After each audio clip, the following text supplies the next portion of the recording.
For the next release of EasyBallistics, I have also almost completely remade the wall penetration system. It should now be faster and also has some new options. So first of all, right in the bullet blueprint, you can now set the penetration trace type. You no longer have to go through material response map, although material response map is still available.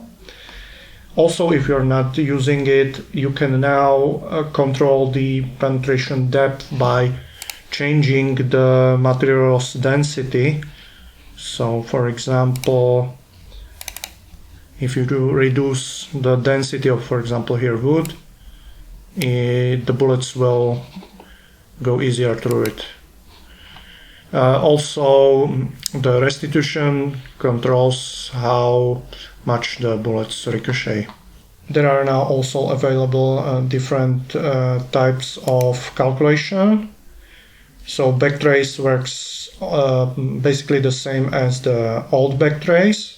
However, you can see that the solid has been removed. It's now been replaced by this option by component, which in most cases works better, or in all cases, and it's also much faster.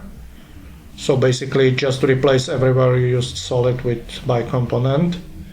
And finally we got double-sided geometry, which is for dealing with complex geometry with double-sided collisions. For example, this here, other types of calculations wouldn't be able to deal with this. However,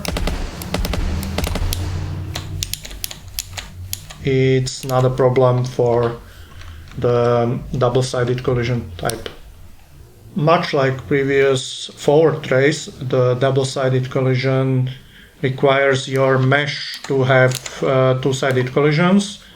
In case of brushes, this is by default. However, if it's an imported mesh, you need to go through its settings. And here you can find collision, and here you need to enable double-sided geometry.